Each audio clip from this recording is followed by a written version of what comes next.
दार्जिलिङको मात्रै होइन वेस्ट बेङ्गलको अहिलेसम्मको इतिहासमा सबैभन्दा highest decorated mountain bike athlete जसले नेसनल्समा 6वटा मेडल 17th, 18th अनि 19th नेसनल्समा जितिसकेको छ अनि साथैमा इन्डियालाई 2टा इन्टरनेसनल रेसेसमा रिप्रेजेन्ट गरिसकेको छ। 1 नम्बरमा एमटिबी आलेनिया स्टेज कप रेस टर्कीमा भएको थियो युसिआई लेभल त्यसमा अनि दोस्रो चाहिँ कुनै पनि माउन्टेन बाइक एथलिटको लागि highest platform Asian mountain bike च्याम्पियनशिपमा पनि इन्डियालाई रिप्रेजेन्ट गरिसकेको छ अनि साथैमा गभर्नमेन्टबाट एकैजना माउन्टेन बाइक एथलिट मात्रै जसले चाहिँ अहिलेसम्म ओभर द पकेट अलाउन्स 10,000 रुपियाँ पर मन्थ पाउँदैछ। So welcome Sudhanshu to rad people.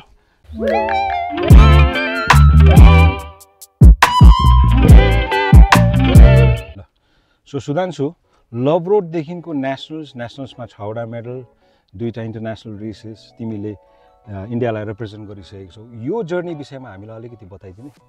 हजुर, अब मेरो साइक्लिङको जर्नी चाहिँ हाम्रो होम टाउन दार्जिलिङको लभ रोडबाट नै सुरु भएको, जहाँ चाहिँ तपाईँहरूले त्यसै ट्रेल राइडहरू गर्नु, जम्पहरू सिक्नु बोलाउनु हुन्थ्यो। अन्त त्यति बेला फर्स्ट टाइम अब मैले त्यो माउन्टेन बाइकिङको एक्सपिरियन्स फिल गरेको, अन्त मजा आएको थियो। अनि त्यतिकै तपाईँहरूसित ग्रुप राइड्सहरूतिर जानु थाल्यो, लङ राइडहरूतिर गयो, इन्ड्योरेन्स राइडहरूतिर गयो। अनि त्यतिकै त्यो फन राइड चाहिँ बिस्तारै ट्रान्जिसन भएर ट्रेनिङ सेसनमा कन्भर्ट भयो। तर त्यो चाहिँ अब ग्रेजुअल थियो, तर यस्तो पाराले कन्भर्ट भयो कि हाम्रो त्यो ग्रोथ पनि मजाले भयो। अनि आफ्टर द्याट चाहिँ जब हामी नेसनल्सको लागि गयो, नेसनल्समा मेडल जितेर आयो, तपाईँले हामीलाई भन्नुभएको थियो कि अब हाम्रो नेक्स्ट एम चाहिँ हुनुपर्छ एसियन च्याम्पियनसिप भनेर। अन्त एसियन च्याम्पियनसिपसम्म पनि पुग्यो हामी। अन्त यो जर्नी चाहिँ जुन छ अब लभ रोडदेखिको इन्टरनेसनल रेससम्मको, त्यो चाहिँ अब ओभरै अब स्टार्टिङमा चाहिँ मेरो लागि अनइमेजिनेबलै थियो। तर जुन पाराले त्यो अब सक्सेसफुल भएको छ, I am very proud of that. अनि इट वाज भेरी फ्रुटफुल है, एकदम राम्रो। सुधांशु, ऱ्याड एडभेन्चर्सको ट्रेनिङ गराउने तरिका साइन्टिफिक र कन्भेन्सनल जुन चाहिँ ट्रेनिङ प्लान हुन्छ त्योभन्दा टोटली डिफ्रेन्ट छ, किनभने हामीले एकदमै कम्ती लेस आवर्समा प्रोफेसनल माउन्टेन बाइक एथलिटहरू बनाउँदैछौँ। हाम्रो ट्रेनिङ के तिम्रो लागि साह्रो थियो? तिमीले त्यो ट्रेनिङलाई कसरी कोप गर्यौ? अनि हामीले तिमीलाई जुन चाहिँ लभ रोडदेखिको तिमीलाई जुन चाहिँ एसियन च्याम्पियनसिपसम्म पुर्याउनु खोज्दै थियो, त्यो ट्रेनिङ तिमीलाई कति साह्रो थियो र तिमीले कसरी कोप गर्यौ? अब ऱ्याड एडभेन्चर्सको ट्रेनिङ चाहिँ अब नर्मल कन्भेन्सनल र साइन्टिफिक ट्रेनिङ भन्दा चाहिँ धेरै नै डिफ्रेन्ट हुन्छ। अब कस्तो हुन्छ भन्दाखेरि चाहिँ इट इज टोटली डिफ्रेन्ट। अब टाइम पिरियड पनि डिफ्रेन्ट हुन्छ। अब लेस टाइममा बेसी अचिभ गर्नु सक्ने खालको ट्रेनिङ बनाइदिन्छ। त्यो नि अब कस्तो हो भन्दा इन्डिभिजुअल एथलिटको हिसाबमा अलग्गै टेलर गरेर हाम्रो कोचले बनाइदिनुहुन्छ हो, जसले गर्दाखेरि चाहिँ पर्सनलाइज्ड भएकोले गर्दाखेरि कम्ती टाइममा बेसी अचिभ गर्न सक्छ। साथसाथैमा अब एथलिटहरूले आफ्नो पर्सनल लाइफमा पनि फोकस गर्नु साथसाथै एथलिट पनि राम्रो बनिन सक्छ। कोप चाहिँ कसरी गर्यो? तिम्रो स्टडिजको जुन चाहिँ टाइम छ त्यो र ट्रेनिङको टाइम कसरी कोप गर्यो? त्यो अब ट्रेनिङ प्लान पर्सनलाइज भएकोले गर्दाखेरि अब अलग अलग छुट्टेको थियो। मेरो ट्रेनिङ प्लान जब सुरु हुन्थ्यो, जस्तै चाहिँ बिहान छ अरे ट्रेनिङ, अन्त बिफोर कलेज ट्रेनिङ गरिसकेर आएर कलेज अटेन्ड गरेर लेक्चर अटेन्ड गरेर फेरि इभिनिङमा अर्को ट्रेनिङ सेसन सुरु हुन्थ्यो। So was it difficult for you? It was difficult, तर अब उयो म्यानेजेबलै थियो। हजुर। माइक्रोबायोलोजी अनर्स लिएर यसपालि तिमीले कलेज सक्यौ। कलेज जस्तो सक्यौ त्यस्तै तिमीले कम्पिटेटिभ एक्जाम्सहरूको लागि 4-5 घन्टा दिनमा पढ्नु पनि थालिसकेको छौ। सो आउँदो दिनमा के मैले सुधांशुलाई कम्पिटेटिभ साइक्लिङमा देख्छु कि सुधांशुलाई म as for health benefit cycle कुदाएको देख्न पाउँछु? हजुर, मैले हालैमै नै मेरो ग्रेजुएसन सकेको हो यो इयर नै। अनि अहिलेसम्म चाहिँ के थियो भन्दाखेरि म कम्पिटेटिभ साइक्लिङ मात्रै गर्थेँ। अब उयो पनि हुन्थ्यो तपाईँको यस्तो लेजर राइडहरू पनि हुन्थ्यो, तर अब चाहिँ के छ भन्दाखेरि it is difficult for me to manage अहिले चाहिँ। अन्त जतिसक्दो cycling is very close to my heart नै हो, अन्त म साइक्लिङलाई नै त छोड्नु त सक्दिनँ। अब त्यही आफ्नो हेल्थको लागि हुन्छ कि अब उयो त्यो माइन्ड क्लियर गर्नुहुन्छ हो, म साइक्लिङ चाहिँ गर्दै गर्छु। तर यसो पनि हो कि फ्युचरमा अब मैले कहिले केही अपर्च्युनिटी नभए चान्स पाएर फेरि रेसिङमा आउनु सकेछु भने चाहिँ आउँछु।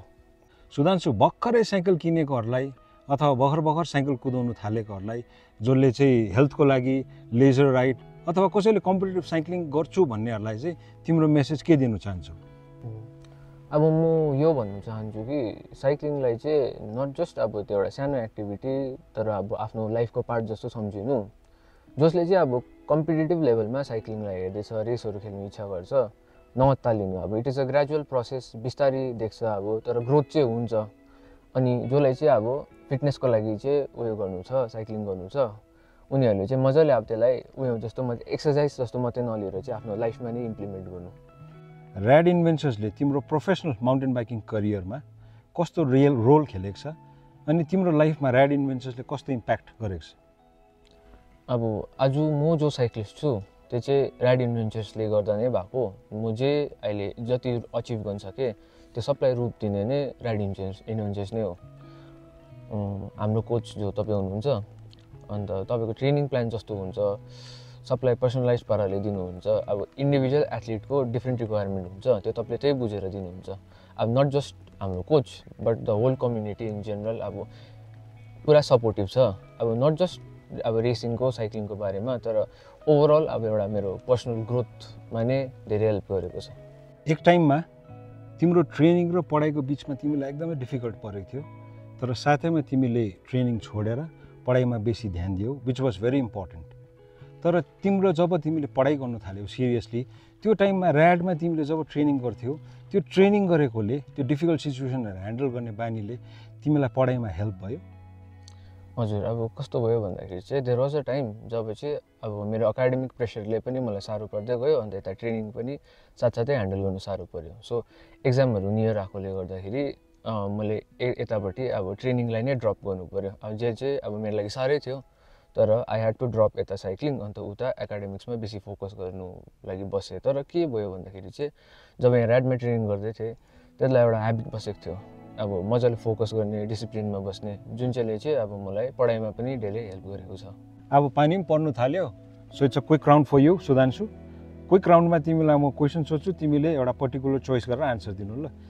एन्ड्योरेन्स ट्रेनिङ कि HIIT? Endurance training. Technical climb कि टेक्निकल डिसेन्ट?